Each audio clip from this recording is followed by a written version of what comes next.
नरसिंहपुर जिला कृषि में अग्रणी जिला है। जिले में 3.19 लाख हेक्टेयर में खेती की जा रही है।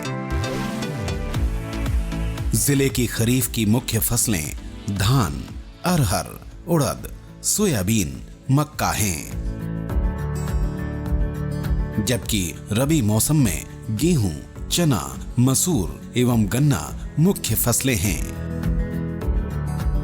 जिले में जायद फसल में मूंग की खेती लगभग 1.25 लाख हेक्टेयर में ली जाती है। जिले में लगभग 93% रकबा सिंचित है तथा 90% किसान स्प्रिंकलर सिंचाई पद्धति का उपयोग करते हैं। जो क्षेत्र है वो हमारा माइक्रो इरिगेशन और स्प्रिंकलर इरिगेशन से वहाँ पर चलन में है और कहने को यहाँ पर पानी की उपलब्धता बहुत है, लेकिन यहाँ पर एक किसान को रियलाइजेशन भी है कि इस इरिगेशन के माध्यम से जो प्रोडक्टिविटी है वो बहुत बेहतर होती है। इसमें हमारे द्वारा जितने भी शासन की योजनाएं हैं जिसमें हम इरिगेशन, माइक्रो इरिगेशन को इंसेंटिवाइज करते हैं, वो भी पूर्ण रूप से कार्रवाई की जा रही है। एक जिला एक उत्पाद अंतर्गत भारत सरकार द्वारा गुड़ उत्पाद का चयन किया गया है, जबकि मध्य प्रदेश शासन द्वारा गाडरवारा तुअर दाल को प्रोत्साहन पर भी विशेष जोर दिया जा रहा है।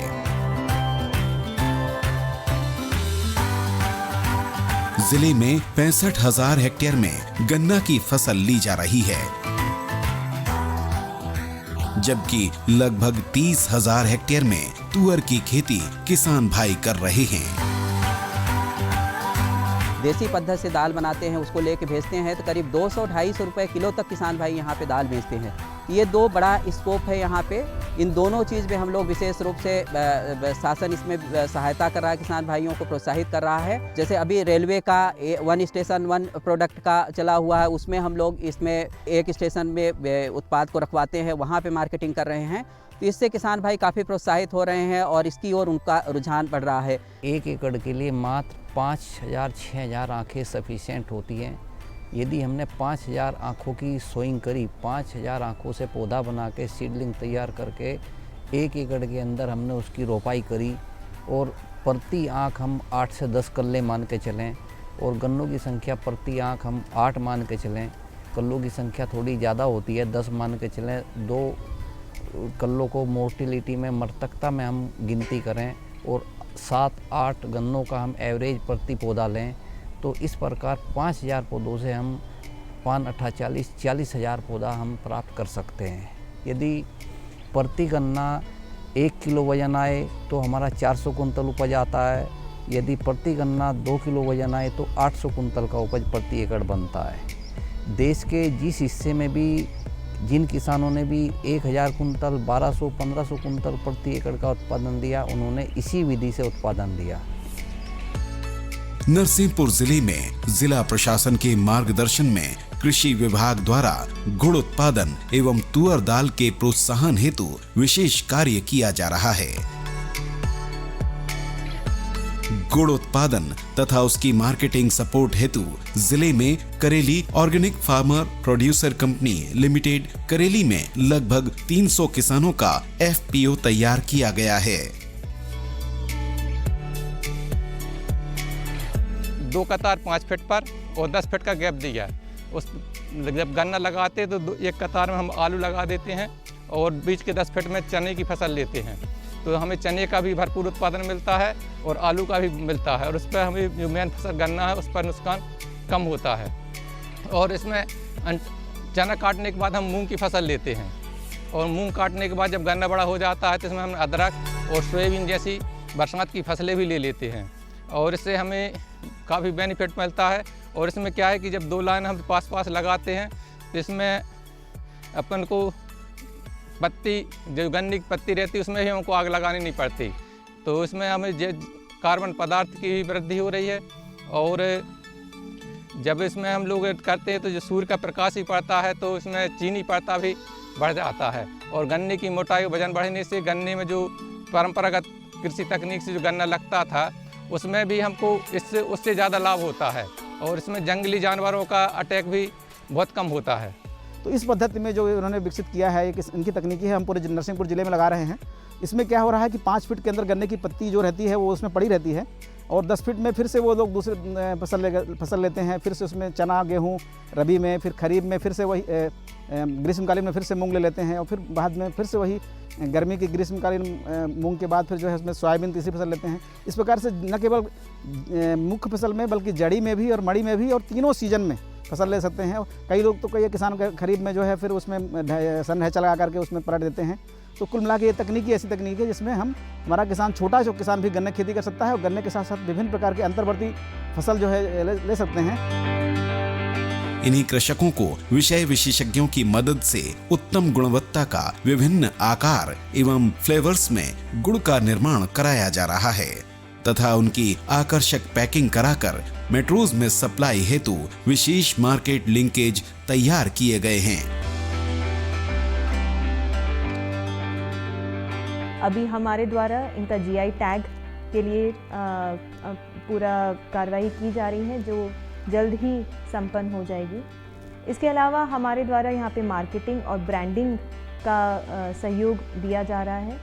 नर्मदा नेचुरल्स के नाम पर हमने इसका एक ब्रांड बनाया है, उसकी पैकेजिंग का निर्णय लिया है और एफपीओ स्व सहायता समूह के माध्यम से इसका पैकेजिंग किया जाएगा, इसका मार्केटिंग किया जाएगा और कई ई-कॉमर्स मार्केटिंग एजेंसीज के माध्यम से इसको क्रय करने का प्रयास किया जाएगा। इस हेतु समय समय पर देश प्रदेश के विभिन्न शहरों में हाट मार्केट लगाकर ब्रांड प्रमोशन भी किया जा रहा है। जिले में विभाग के मार्गदर्शन में 100 किसानों द्वारा जैविक प्राकृतिक तरीके से गुड़ तैयार किया जा रहा है।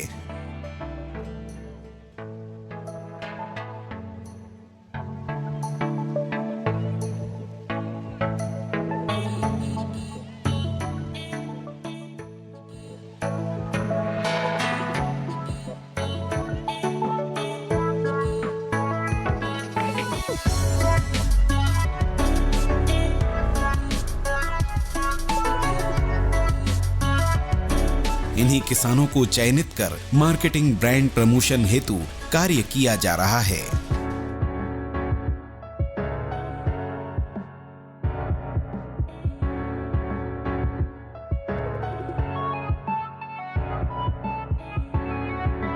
नरसिंहपुर जिले के करेली गुड़ एवं गाडरवारा तुअर दाल उत्पाद के ब्रांड प्रमोशन हेतु नर्मदा नेचुरल के नाम से किया जा रहा है।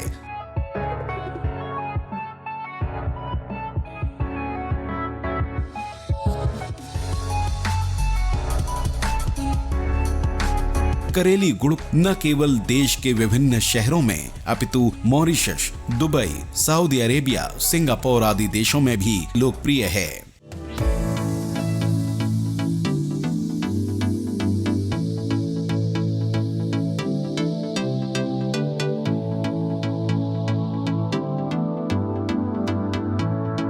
जिले का करेली गुड़ विभिन्न फ्लेवर्स एवं आकर्षक पैकेजिंग में अत्यंत लोकप्रिय है।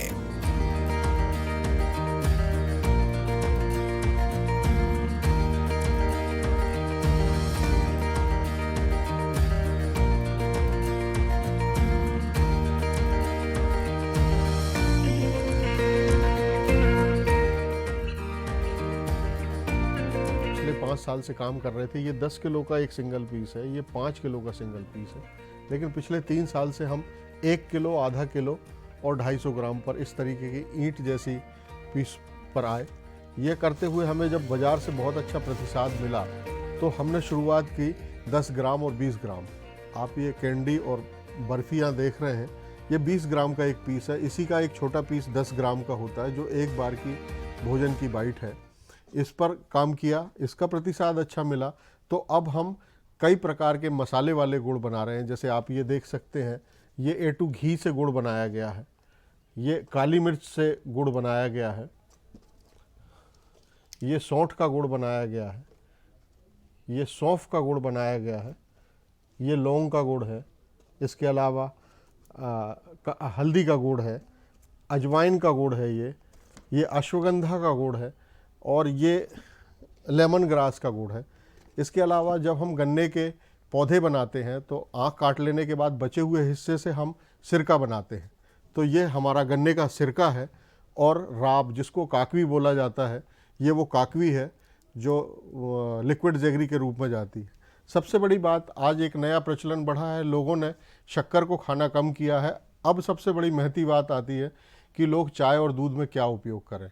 उसके लिए हम ये गुड़ पाउडर बनाते हैं, जिससे कि आप चाय बना सकते हैं, दूध में डाल सकते हैं। इस बात की निश्चितता और गारंटी होती है कि आपकी चाय का दूध नहीं फटेगा। इसी प्रकार जिले का गाडरवारा तुअर दाल अपने स्वादिष्ट एवं गुणवत्ता में विदेश में भी अत्यंत लोकप्रिय है। जिले में तुअर दाल लगभग 30,000 हेक्टेयर में लगाई जा रही है।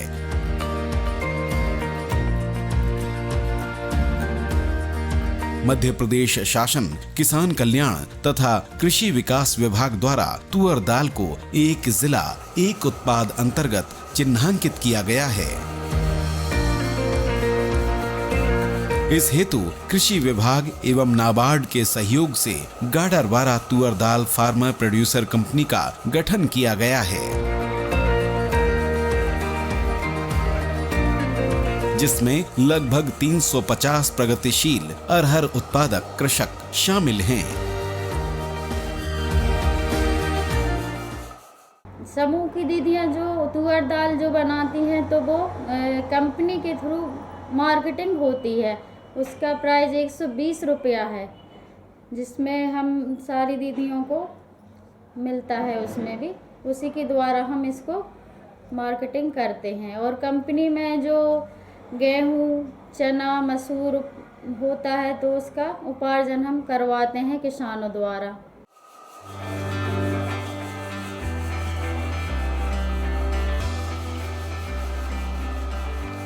इसी के साथ ही मध्य प्रदेश आजीविका मिशन के स्व सहायता समूह के माध्यम से 1000 महिलाओं के सहयोग से शक्ति पूजा महिला FPO करेली का भी गठन किया गया है,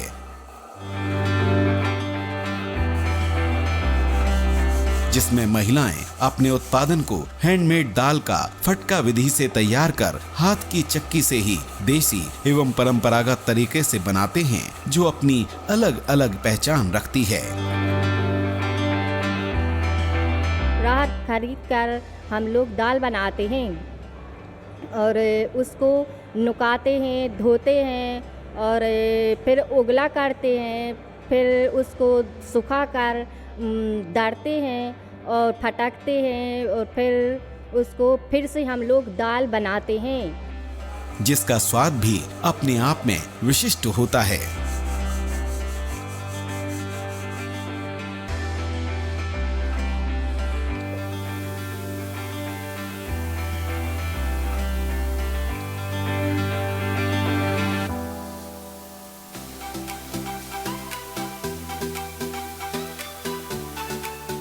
जिला प्रशासन द्वारा इस उत्पाद को करेली गुड़ एवं गाडरवारा तुअर दाल को विशेष आकर्षक पैकेजिंग करके नर्मदा नेचुरल के नाम से मार्केटिंग हेतु FPO को सपोर्ट किया जा रहा है।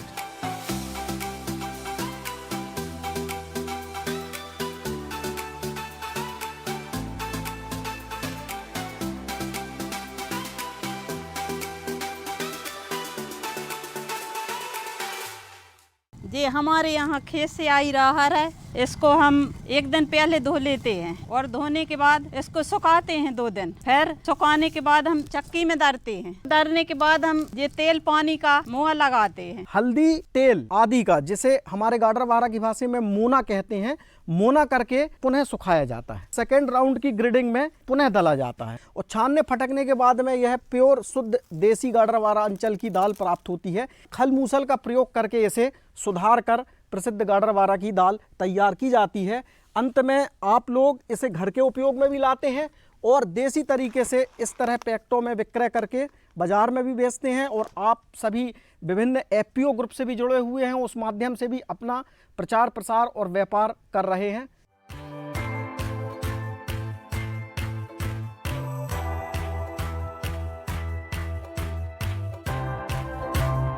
जिले की दाल न केवल मध्य प्रदेश में बल्कि उत्तर प्रदेश, राजस्थान, गुजरात, महाराष्ट्र आदि राज्यों में भी मार्केटिंग की जा रही है।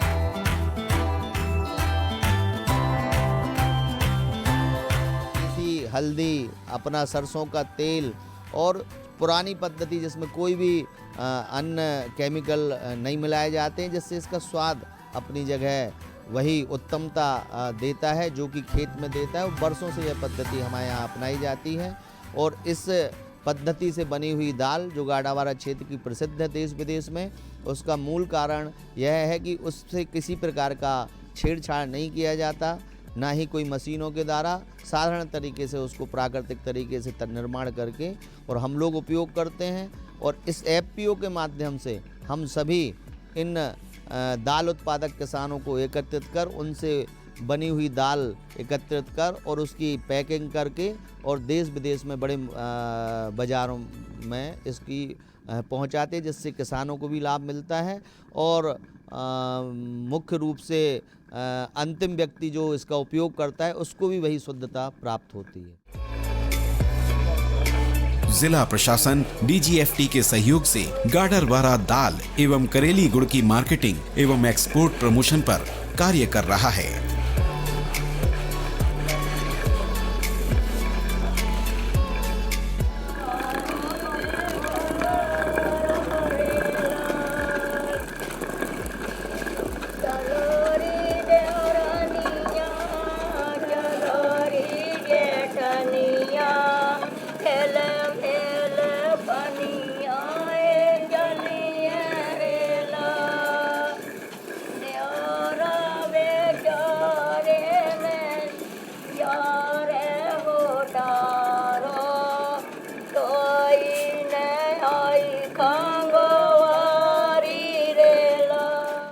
इतनी शक्ति हमें देना दाता, मन का विश्वास कमजोर होना, हम चलने के रास्ते पे हमसे भूल कर भी कोई भूल होना।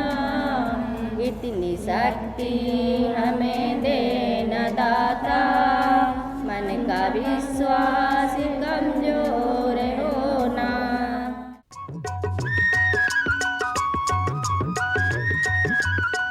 अरे सुन तो। मुझे क्या सुनाना चाहते हो? जो सुनाओ मेरी सौतन को। किसको? अरे वही तुम्हारा मोबाइल फोन जिससे सुबह शाम दिन रात चिपके रहते थे और कहते थे किसान कॉल सेंटर से बातें हो रही हैं। अच्छा ये बात है। हाँ क्यों, क्या हुआ? अब बात नहीं होती क्या? अब तो झट से बात हो जाती है। संबंधी समस्याओं का अपनी भाषा में तुरंत हल पाने के लिए पूरे भारत में किसी भी फोन से हेल्पलाइन नंबर पर संपर्क करें। किसानों का दोस्त किसान कॉल सेंटर।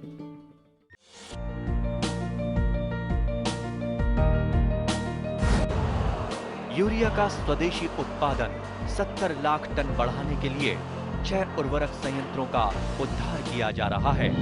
FCIL के गोरखपुर, सिंदरी, तलचर और रामागुंडम संयंत्र, HFCL की बरौनी इकाई और BVFCL की नामरू फोर्थ। सोने पर सुहागा ये है कि देश में अब बनेगा सिर्फ नीम लेपित यूरिया, क्योंकि इससे होगा किसानों का फायदा ही फायदा।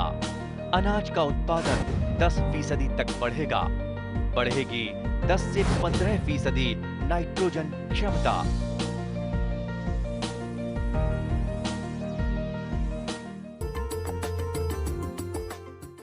नमस्कार किसान भाइयों, आप देख रहे हैं खबरें खेती की और आइए शुरुआत करते हैं प्रमुख खबरों के साथ। अंतर्राष्ट्रीय खाद्य प्रसंस्करण एक्सपो, आंवला बना पन्ना की नई पहचान, गुग्गल की खेती किसानों के लिए वरदान, श्री अन्न की उपयोगिता पर वर्चुअल वेबिनार का आयोजन और जिला स्तरीय कृषि विज्ञान मेला। और आइए सबसे पहले बात करेंगे अंतर्राष्ट्रीय खाद्य प्रसंस्करण एक्सपो की।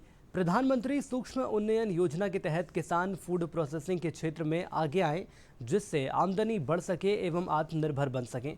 इसके साथ ही एक जिला एक उत्पाद के दृष्टिकोण से प्रदेश में प्रसंस्करण की काफ़ी संभावनाएं हैं। प्रत्येक जिले में एक विशेष उत्पाद को बढ़ावा दिया जा रहा है। इससे संबंधित प्रदर्शनी का आयोजन एवं प्रदर्शन भी किया गया है। यह जानकारी अपर मुख्य सचिव उद्यानिकी एवं खाद्य प्रसंस्करण श्री JN कंसोटिया ने भोपाल में आयोजित अंतर्राष्ट्रीय खाद्य प्रसंस्करण एक्सपो 2023 में कही है। श्री कंसोटिया ने कहा कि प्रदेश के उत्पादों को GI टैग दिलाने की दिशा में प्रयास करने होंगे। उन्होंने कहा कि बालाघाट के चिन्नौर चावल को GI टैग मिल गया है, अब आंवले का GI टैग होने की संभावना है। इसके पूर्व कार्यक्रम के प्रारंभ में संचालक उद्यानिकी एवं खाद्य प्रसंस्करण सुश्री निधि निवेदिता ने योजनाओं एवं कार्यक्रम के संबंध में विस्तृत जानकारी दी। इस अवसर पर central bank of India Mumbai के executive director Shri MV Murali Krishna, GI expert एवं ह्यूमन वेलफेयर एसोसिएशन वाराणसी के Padmashri Rajnikant Dwivedi, international delegates Japan के श्री कोइची फुकावा भी उपस्थित थे। एक्सपो में उन्नत कृषि प्रदर्शनी भी लगाई गई। और अब बात करेंगे आंवला बना पन्ना की नई पहचान की। पन्ना जिले में एक उत्पाद एक जिला योजना ने आंवला को नई पहचान दी है। पन्ना के जंगलों में आंवले के वृक्ष मुख्य रूप से पाए जाते हैं। यहाँ का आंवला रेशा रहित होने से अत्यंत लाभकारी है। आंवला विटामिन C का समृद्ध स्रोत होता है। आयुष विभाग की देवारण्य योजना में आंवला के संग्रहण और प्रोसेसिंग के लिए विशेष प्रभावी कार्य किए जा रहे हैं। जिला स्तर पर वन उद्यानिकी, पंचायत एवं ग्रामीण विकास और जनजातीय कार्य विभाग मिलकर काम कर रहा है। साथ ही स्वयंसेवी संगठनों और स्व सहायता समूहों की इस कार्य में मदद ली जा रही है। किसानों को प्रशिक्षण दिए जाने की व्यवस्था भी की जा रही है। पन्ना जिला अब हीरे के बाद आंवला उत्पादन में भी नई पहचान बना रहा है। गुग्गल की खेती किसानों के लिए वरदान है। गुग्गल एक वृक्ष है। इससे प्राप्त राल जैसे पदार्थ को भी गुग्गल गौद कहा जाता है। भारत में इस जाति के 2 प्रकार के वृक्ष पाए जाते हैं। एक को कॉमीफोरा मुकुल तथा दूसरे को कॉमीफोरा बाइटी कहते हैं। सामान्यतः गुग्गल का पेड़ 3 से 4 मीटर ऊंचा होता है। इसके तने से सफ़ेद रंग का दूध निकलता है, जो इसका उपयोगी भाग है। प्राकृतिक रूप से गुग्गल भारत के मध्य प्रदेश, कर्नाटक, राजस्थान तथा गुजरात राज्यों में उगता है।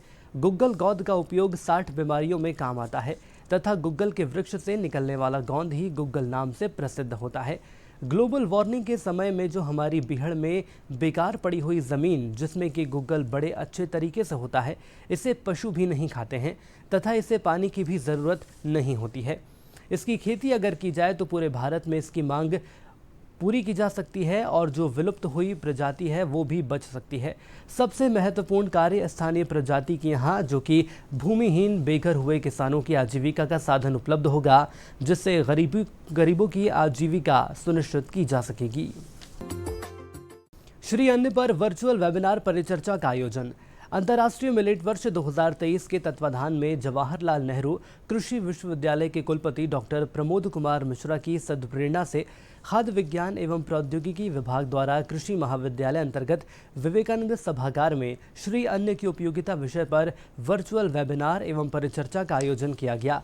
अंतर्राष्ट्रीय मिलेट वर्ष 2023 के तत्वाधान में देश के प्रधानमंत्री श्री नरेंद्र मोदी जी के द्वारा वैश्विक मिलेट्स कॉन्फ्रेंस का आयोजन किया गया था। इस दौरान वर्चुअल माध्यम से प्रधानमंत्री श्री मोदी जी ने वैश्विक स्तर पर वासुदेव कुटुंबकम की अवधारणा को मिलेट्स की आवश्यकता एवं उपयोगिता पर अपनी बात कहते हुए बताया कि आज हम सभी भारतवासियों की जिम्मेदारी बहुत अधिक बढ़ गई है।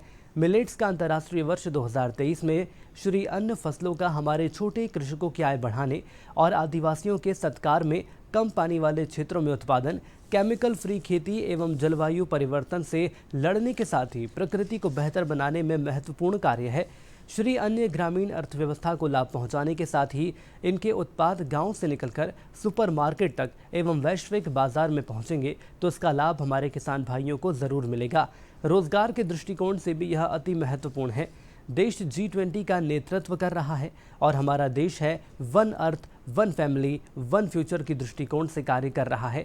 श्री अन्न फसलों की बेहतर उत्पादन तकनीक, बीज उत्पादन, प्रसंस्करण, मार्केटिंग आदि क्षेत्रों में बेहतर कार्य हमारे किसानों का जीवन ऊंचा उठाने की दिशा में महती आवश्यकता है। जिला स्तरीय कृषि विज्ञान मेला आयोजित। रायसेन के ग्राम नक्तरा में स्थित कृषि विज्ञान केंद्र में सबमिशन ऑन एग्रीकल्चर एक्सटेंशन योजना के अंतर्गत प्रधानमंत्री मोदी के मंशा के अनुरूप जिला स्तरीय कृषि विज्ञान मेले का आयोजन किया गया। जिसका शुभारंभ प्रदेश के स्वास्थ्य मंत्री डॉक्टर प्रभुराम चौधरी ने किया। उन्होंने कहा कि केंद्र एवं राज्य सरकार द्वारा किसानों के हित में कई योजनाओं को संचालित किया जा रहा है।